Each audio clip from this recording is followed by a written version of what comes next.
Hi everyone, it's Kimber, the Study Abroad Specialist. I am so excited to be with you today because we are talking about money. Specifically, we're talking about scholarships. And so I am introducing a new series onto my channel that will be, hopefully every week I can cover one scholarship. So I am calling it the Study Abroad Scholarship Spotlight, because I know that for a lot of students out there, as you watch my videos or other videos, you're looking for information on scholarships. So I work with students all the time, and I have students say, do you know where I can look for a scholarship? Or what about this particular scholarship? Or do you know anything about that particular scholarship? And so I definitely want to get that information out there, because as students, you're looking for ways to save money on your education while you're studying abroad, potentially go for free. And there are so many different opportunities out there. A lot of them people know about that have huge name recognition, like what we're going to talk about today with Fulbright. And then for some that are smaller that people just haven't tapped into. So we want to make sure that you can get as much money as possible so that you can save and still have a great time studying abroad. So we are going to be talking about the Fulbright scholarship today. I did want to point out that there are two different common types of Fulbright scholarships. So in today's video, I'm going to be talking about the one that is for American students who want to go abroad. And then in an upcoming video, I'm going to be talking about the one that is for foreign students who want to come to the U.S. So just wanted to point that out. We're going to be talking about the Fulbright U.S. student program today. So as we dive into talking about the Fulbright U.S. student program, the Fulbright scholarship is one of the best known global scholarships in the world.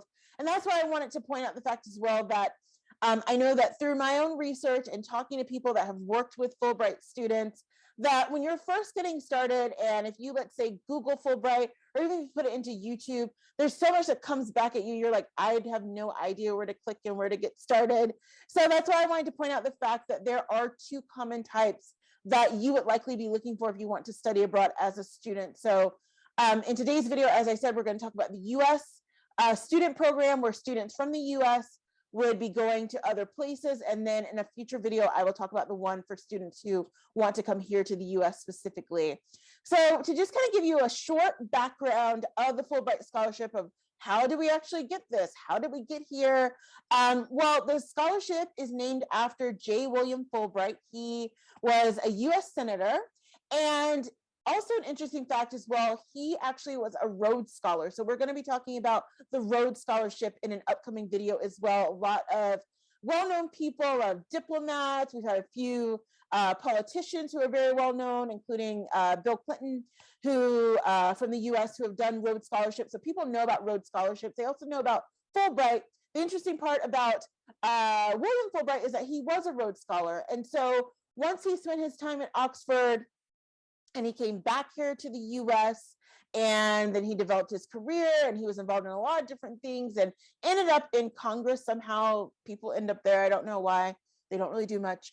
But he basically his thought was behind the fact of he wanted people to be able, and students specifically, to be able to experience the world, not just through traveling and through study, but also to build those cross-nation relationships. And that is something that has been, it was his whole life work while he was in the Senate. They had the Fulbright Act as well, which was related to this, of making sure that this got passed and relating these funds to this particular effort. So this is basically how it got started, and it's been very impactful for decades and decades. And you have likely heard about it, but I wanted to dive deeper into the U.S. program so you understand how it actually works, what you're going to be looking for as you move forward.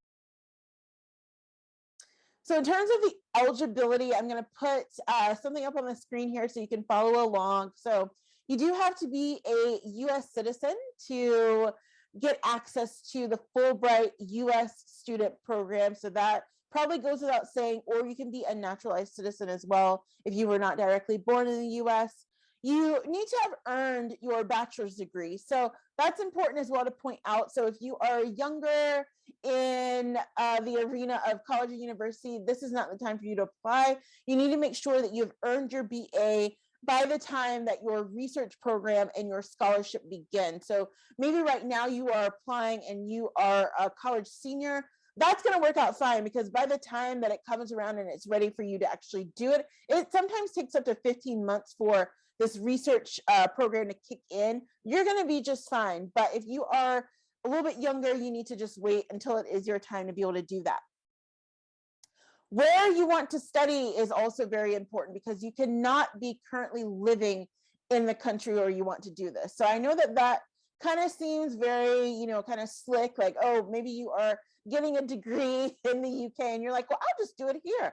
Like, no, you have to do it in a country where you are not living. And part of that is, if you think about the mission, is going to a different place and creating something tangible. You're already in a place earning a degree, getting something tangible for yourself, and maybe giving back through research there. They want you to go to someplace else. So you have to have not lived in the country where you're going to be getting the Fulbright scholarship to actually go for at least 6 months. The other thing that I wanted to point out as well, which I think is fabulous, is that if you are a member of the armed forces, so maybe you are a younger veteran, a lot of times you will get preference for the Fulbright scholarships. It's not like they just only choose veterans, but they do look at that. So that is definitely something that is worth highlighting and talking about, even in your personal statement as you do that. Again, you've already been in a situation where you've already given so much to your country anyway, but you already have some of the know-how of living abroad and doing different things, and now you're in civilian life and you want to be able to create something from a research path. So definitely don't hesitate to mention that on your application. Last but not least, for the Fulbright U.S. program for students who want to get access to this, most of your schooling has to have been in the U.S. So that means primarily your other schooling, so your higher levels, your higher education schooling need to be within the U.S. So if you are a student like me, who some of your schooling was here in the US, but a lot of it was overseas, we would not be eligible. But for the majority, well, I don't want to say the majority, but yeah, for the majority, I'm going to go ahead and say that without any proof, that any tangible proof, that most Americans tend to stay here in the US to go to college. There's a smaller group of people who are like me and like some of you, who would have gone abroad for either undergrad or for graduate degrees. Most people are going to be staying here. So this may be someone's first time leaving the country or doing whatever. So you just want to I wanted to point that out for you, that most of your higher education needs to have been earned in the US for you to be eligible to get this type of Fulbright scholarship. So in terms of the types of scholarships that students are eligible for if they want to apply for the Fulbright U.S. student program, there are 3 different types of scholarships, or grants as they call them, that you would be eligible for. So the first one, and the most common one, is going to be study or research, and we will talk about that in a second. But with the study and research one, that is going to be, I like to say, this was not anywhere in any of the information I researched, but I'm going to say this because this is how I connected in my mind, that it's much more of a choose your own adventure. So you have the opportunity to apply to the scholarship and to decide where you want to research, how long you want to be there. Because again, with the research, when you're applying for either the study or the research grants, it's a little bit different because each one is not created equally. So if you go, I'm going to link some information below. There's a fun interactive map that you can go to that's on the State Department website, where you can actually look and see where the different places are where they have Fulbright scholarship opportunities. So they have them in all over the world, basically, but you may want to apply for one that is in Australia, and that may only last 6 months, whereas there's some that are in other parts of the world that last 18 months. And so there's a lot going on there, but it really is a choose your own adventure in that way, that you get a chance to say, where would I like to go? Where would I like to apply? And the other great thing about it too is that it's very independent. So there is the opportunity to be able to partner with universities that are within the area of where you're going. And in most cases, that's going to be required. It could be where you're directly fitting into a research project, or maybe you come up with something and it's a good pairing, or you could be an at-large student. So that means that you're much more independent, but you still have to have check-ins officially with someone. But if you are someone who is really interested in doing independent research and coming up with a plan and coming up with ideas, this is going to be perfect for you. So that is the first type of grant. The second type of grant, which a lot of people know about, they may not know that it's available through Fulbright, but they know that a lot of students do this, particularly a lot of US students, a lot of Canadian students as well do this.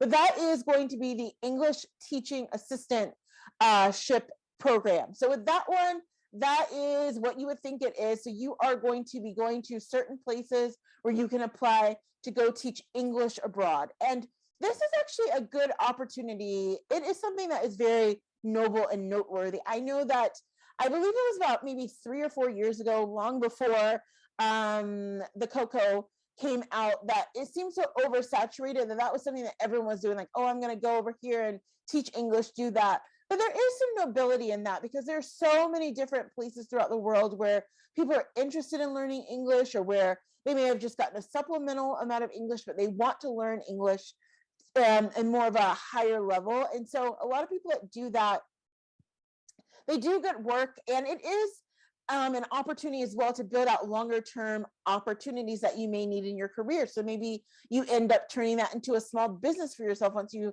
return home, and you're going to be doing it online, or maybe while you were there, you're working on the aspect of what you have going on with Fulbright, but then also too on the weekends, you're doing additional teaching. So there's great opportunity within that. And I would say to never look down on that. I know for some people, they're like, oh, like, going teaching English, that seems like a bad stereotype at this point if I'm coming from America. But no, there is a great opportunity to do that. And there's so many places where people need to do that, or they would like to do that. And so that's why Fulbright offers that. So the third and last within this point here of the Fulbright U.S. student program, this one, everything that I know, everything that I've read, people that I've talked to, this one does not get used as much. It's a little bit trickier.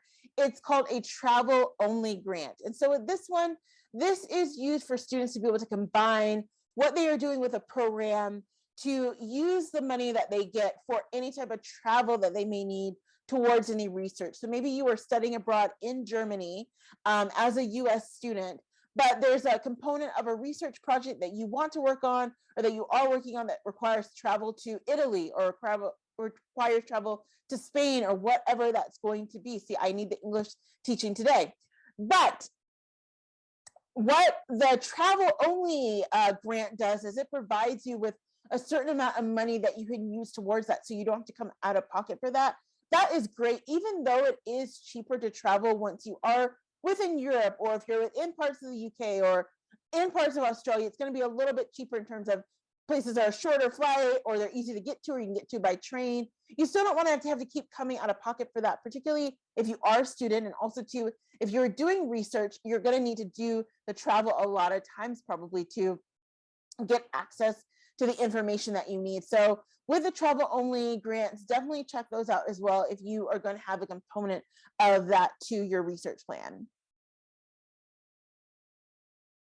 So in looking at the application process, I'm going to have all this linked below, but I want you to keep in mind that this is a long process. So as the cliche says, this is a marathon, not a sprint. So you're not just going to apply for a Fulbright scholarship as you wouldn't with a lot of these scholarships, and you're going to hear back within a month. That's not how it works.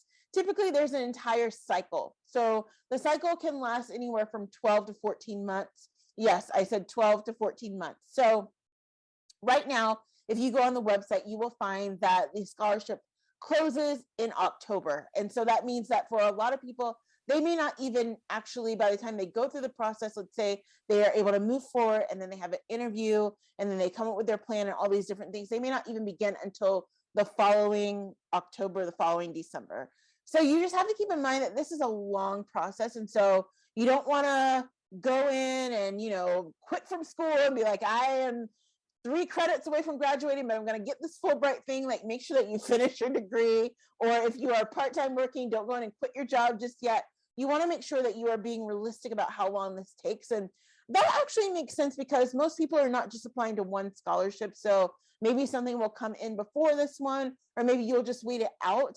But a lot of times you will find that scholarships take a long time. just as we'll talk about in a future video, I know that for a lot of students, I'm someone who has now experienced both of these things, but for a lot of students who are foreign students coming here to the US, they are shocked at how long the process takes to be able to get admissions to a US university. Because if you go to other places like the UK, you apply, you hear back within sometimes 3 or 4 weeks. I mean, for myself, when I was applying for graduate programs, I applied, as you know, to over 25 programs. And I heard back from most of them. I sent them all off on the same day. And I heard back from most of them within about 6 weeks within sending them all off. Here in the US, when it could be a little bit different now. As far as I know, it's not. I still work with a lot of students who are just local students who are going to schools here in the US. It takes a long time. So people will start thinking about, I mean, people in the US start thinking about their college journey when they are in utero, basically. But for actually planning the college journey, most people start about 2 years beforehand. And so we're pretty used to that. It's like you start really kind of getting serious about it, let's say within your junior year of high school. And then by the time that you get to the end of that, then you're starting to think about, what are my applications going to look like? Do I have my SATs in place if you need that, or ACTs, or whatever it is at this point? And then you start applying. And then by the time that you actually learn, it's about maybe 9-10 months later. So we're used to that here in the US. A lot of students are not. And so if you are a foreign student coming to the US, you're definitely going to want to look out and check out that video that I'm going to be putting out about the Fulbright scholarship for coming here to the US, because again, that's also something that's going to impact you as you're waiting to hear back from your colleges, because it's not as quick here as it is in other places. Now, I said all that to actually make a point, I hope. So what I was trying to say was that you have to just keep in mind that it is a longer process, and you are used to this. You've had to wait before to hear decisions. So just keep in mind that you're not going to hear overnight. So now that we have gone through the eligibility and the expectations of what the different programs are, and I've talked about even some other tangenty things, we are going to get to the point of, what is the money? So people want to know, how much am I going to get?